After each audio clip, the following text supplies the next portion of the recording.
Fala rapaziada, está começando o resumão da semana 14 de NFL. Eu sou o Pepe Narducci e hoje a gente vai falar de tudo o que aconteceu de melhor nessa semana 14, que teve alguns jogos bem divertidos, bem engraçadinhos aí pra gente falar.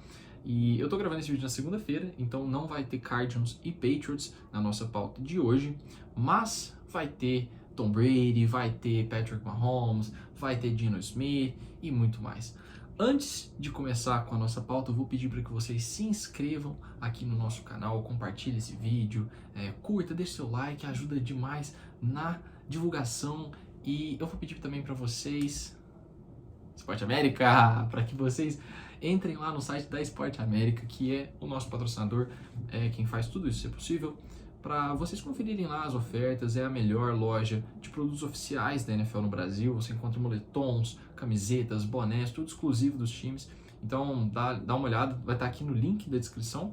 E bora pro nosso vídeo. Antes, eu queria só esclarecer que eu não estou no meu cenário habitual, estou aqui na sede do Esportudo com o menino Ney, né, que não conseguiu o Hexa pra gente, acontece, fica para daqui 4 anos. Mas a gente vai falar de outros times que estão em busca do Hexa, como é o caso dos 49ers e dos Cowboys. E eu já vou começar falando que a gente viu ontem duas atuações muito distintas, né? De dois times que estão bem confusos na temporada, porque os Cowboys, eu vou começar falando dos Cowboys, eles fizeram uma partida bem fraca contra o Houston Texans. A partida acabou sendo decidida ali no finalzinho, porque...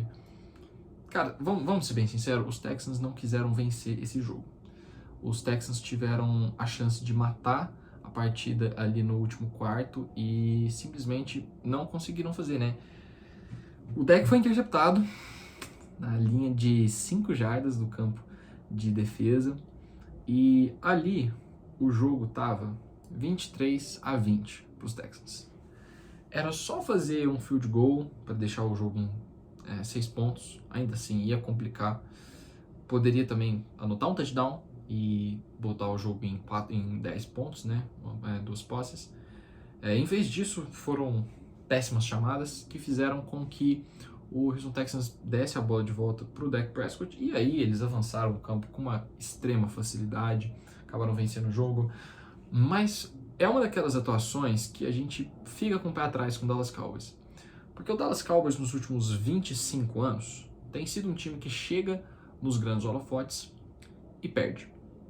Isso aconteceu em 2014, isso aconteceu ano passado contra os 49ers, isso aconteceu em 2016, no primeiro ano do Dak Prescott, e vem acontecendo repetidas vezes. E é por isso que o Dallas Cowboys tem 2 vitórias em playoffs desde que venceu o Super Bowl em 95. E esse tipo de partida me preocupa, porque quando você tem uma atuação abaixo contra um time que tem alguma arma explosiva, que tem um ataque potente, que potencialmente pode te dar problemas, é uma coisa.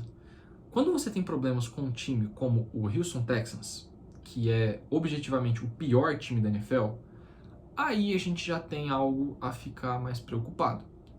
E no caso dos Cowboys, os Cowboys têm uma das melhores defesas da NFL. Você não pode tomar 23 pontos de um dos piores ataques da liga.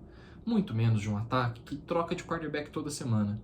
Uma semana é o Kyle Allen, outra semana é o Davis Mills. O time já não sabe mais qual que é o projeto. E os Cowboys a gente espera que seja um time muito mais constante, que vá vencer esses oponentes fáceis, sabe? E eu acho que isso, no longo prazo, pensando na temporada, tá? Longo prazo não é daqui 10 anos, não. No longo prazo da temporada, ou seja, nos playoffs, isso pode ser um problema. Mas ainda assim, o Dallas Cowboys mostrou, pelo menos, que é um time que conserta suas próprias cagadas. O Dak Prescott teve 2 interceptações, apenas um touchdown. O Tony Pollard jogou muito bem nesse jogo. E no final, eles conseguiram a virada. Conseguiram a vitória é a mesma se você vence por 40 pontos, se você vence por 7, se você vence por 3. Então, pelo menos, saiu com os 3 pontos, como diria nosso querido amigo João Santana. E outro time que busca o Penta nessa temporada é o San Francisco 49ers, e venceu bem o Tampa Bay Buccaneers, né, com o Brock Purdy de quarterback, e o Brock Purdy jogou bem. Por mais que a gente não esperasse isso dele, ele jogou bem. Foi uma partida que o Kyle Shanahan fez uma masterclass de como passar por cima dos problemas e jogar com o que você tem. O Brock Purdy, ele passou a impressão de que é um quarterback que pode esticar o campo, que pode soltar o braço, porque ele teve 2 touchdowns longos nesse jogo, um pro Brandon Ayuk e outro pro Christian McCaffrey. O primeiro foi um excelente passe, não dá para ficar melhor do que aquilo. O segundo ele jogou a bola atrás, mas ele passou sob pressão e tal, acertou o alvo, foi touchdown, é o que importa. Mas a realidade é que esses foram os 2 passes mais longos da partida do Brock Purdy, e durante todo o restante do jogo, a gente viu que o Brock Purdy passa a bola para tipo 4 jardas, 3 jardas, são screen passes, são passes rápidos. E é óbvio que o Shanahan sabe que ele está lidando com um calouro de 7ª rodada, com a última escolha do draft. Ele está lidando com um cara que não veio hypado pro draft. Então, ele vai facilitar pro cara. Ele vai mandar o Brock Purdy usar muito o Christian McCaffrey, usar muito o Deebo Samuel, usar muito o George Kittle, o Brandon Ayuk, o Jawan Jennings, que ficou subido nesse jogo. E essa é a fórmula que os 49ers precisam seguir para chegar longe na pós-temporada.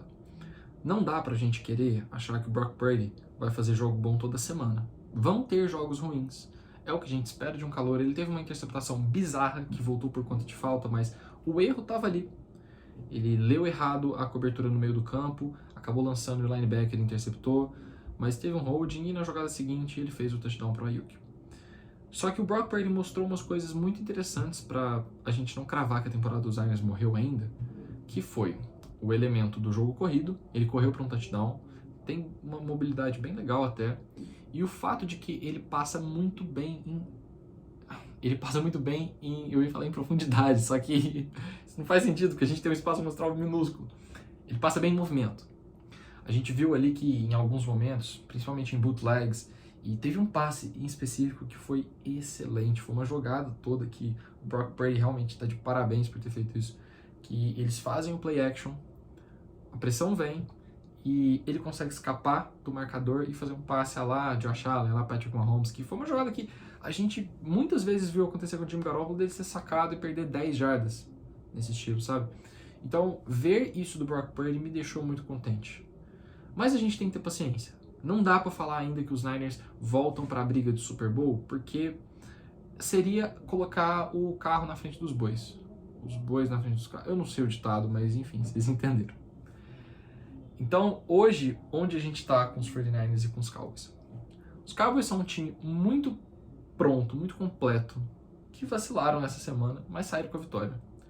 Os 49ers são um time muito completo, uma defesa excelente, mas que tem uma incógnita na posição de quarterback, e toda rodada você não sabe se o melhor jogador do seu time vai sair lesionado, se o quarterback vai perder a temporada, né? O Brock Purdy sofreu uma lesão no abdômen, no oblíquo lá, e tá sendo avaliado, né? Mas provavelmente não é nada, ele vai jogar na quinta-feira, é apenas dor mesmo no local. Só que essa continuidade de lesões é um problema. Então, os 2 times que buscam o Hexa nessa temporada, porque o Brasilzão fez o favor de perder para a Croácia, estão em situações não complicadas, mas intrigantes até o final da temporada. Outro jogo que eu queria destacar aqui, e esse time não busca o Hexa, mas busca o bicampeonato da NFL, é o Seattle Seahawks contra o Carolina Panthers, porque o Carolina Panthers ganhou esse jogo. E é um jogo que atesta algumas coisas pra gente, tá? O Seattle Seahawks caiu muito de nível nas últimas semanas, principalmente porque o time não consegue parar o ataque corrido. E quando sua defesa não para o ataque corrido, ela se torna vulnerável para o passe também. E a gente tem sentido isso durante toda a temporada. Eu vou abrir um dado aqui para vocês que é simplesmente bizarro. O Seattle Seahawks cedeu para alguns running backs aqui o maior número de jardas deles na temporada. Eu vou colocar aqui para vocês. O Cordarrelle Patterson teve a melhor estatística da temporada contra o Seahawks individual dele, né? 141 jardas. Jamal Williams teve seu melhor jogo contra o Seahawks, 108 jardas. Taysom Hill, 112. Alvin Kamara, 103. No mesmo jogo, hein? No mesmo jogo, você deu 215 jardas para um time correndo com a bola.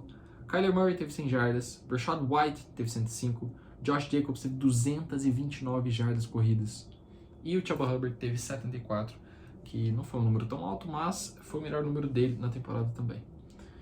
E essa vulnerabilidade pode ser um grande problema para os Seahawks, porque quando a gente olha dentro da NFC, temos os 49ers, que são um time que corre muito bem com a bola, que tem o Christian McCaffrey, que tem o Jordan Mason agora, que provavelmente nos playoffs vai ter o Deebo Samuel de novo, né, porque o Deebo Samuel machucou, mas vai ficar fora de 3 a 6 semanas, de 4 a 6 semanas, deve voltar para os playoffs.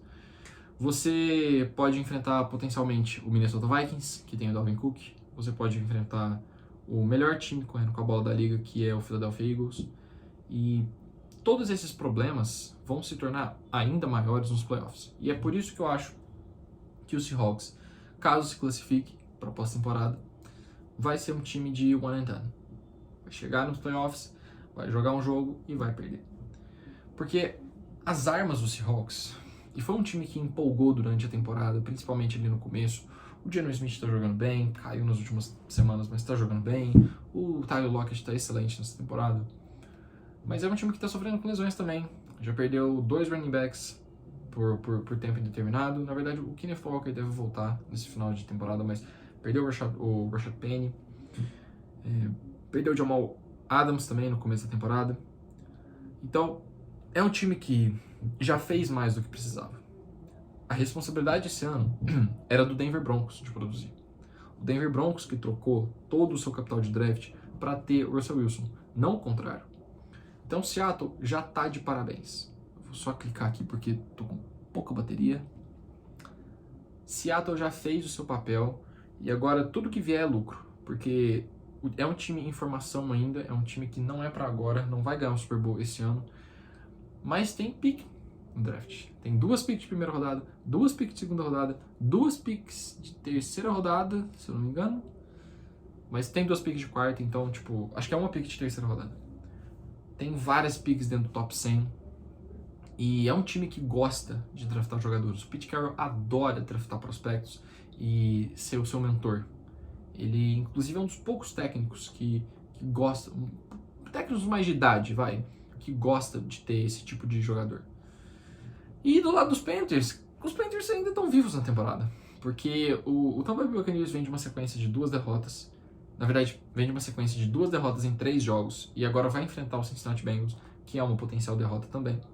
Então, sabe, fica complicado pro time nessa sequência, você querer ainda ir pros playoffs, porque o Carolina Panthers não é um grande time, mas dá pra sonhar, porque se você vence todos os seus jogos finais, se você vence os 4 jogos finais e termina com 9 vitórias, né, o Carolina Panthers está 5-8, se não me engano, você pode beliscar ali o título da NFC South, né? Por que não?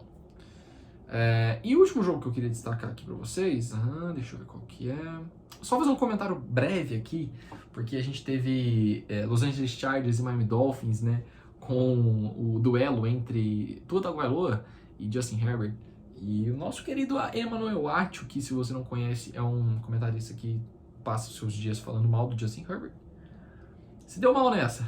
Se deu mal nessa porque o Justin Herbert comeu a bola e o Tua Tagovailoa jogou mal. Então, grande vitória aí, nosso queridíssimo Justin Herbert, que para muitos, vocês sabem, é o meu quarterback favorito da NFL. Ainda é. Eu estou em dúvida. Tem também o Kansas City Chiefs, que venceu o Denver Broncos. O Denver que, cara, fez o seu melhor jogo na temporada ofensivamente, mas não foi suficiente. O time está oficialmente eliminado dos playoffs. O Patrick Mahomes não teve um jogo excelente, mas foi um jogo brilhante ao mesmo tempo, porque ele teve 2 lances que, sério, resume bem o que o Patrick Mahomes pode fazer. Um touchdown pro Jerick McKinnon e um touchdown... Agora eu não vou lembrar contra quem. Eu vou olhar aqui rapidinho, pra passar a informação correta. Mas foi um touchdown lindo, que ele joga assim, com 3 defensores em cima dele, acerta uma janela perigosa no fundo da endzone. Juju Smith-Schuster. E os Chiefs estão praticamente classificados para os playoffs, já chegaram, né, em 10 vitórias. O Denver Broncos está eliminado. E o Russell Wilson teve um jogo muito sólido, até ter uma concussão. Mas lançou para 3 touchdowns, tava conseguindo um comeback de mais de 27 pontos, só que também lançou uma pick six, então não dá para você falar que foi uma baita partida. Mas a temporada do Denver Broncos vai acabar de forma melancólica. Não era para ser tão difícil e eu acho que para ano que vem tem que demitir o Nathaniel Hackett, tá bom? Esse vídeo vai ser um pouquinho mais curto, deu aqui 17, 15 minutos mais ou menos, mas deu pra gente falar sobre a maioria dos assuntos aqui. Teve também os Eagles atropelando o New York Giants, teve os Jaguars vencendo os Titans, né? Mas a gente volta na semana que vem no nosso estúdio comum, que a gente sempre tem gravado os vídeos, né? E eu já peço desculpa pela qualidade do áudio, que não vai ficar a mesma de quando eu gravo com o microfone, mas a gente tá aqui para passar o conteúdo. Então, às vezes, não tem problema passar um áudio um pouquinho pior. Certo?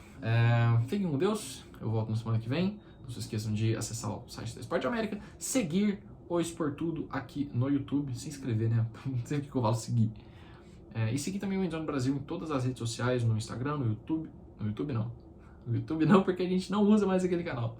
No Instagram, no Facebook, no TikTok, no Twitter e também no Hello. A gente está lá no aplicativo do Hello também, que é um parceiro nosso. Então, um grande abraço e até a próxima. Até semana que vem.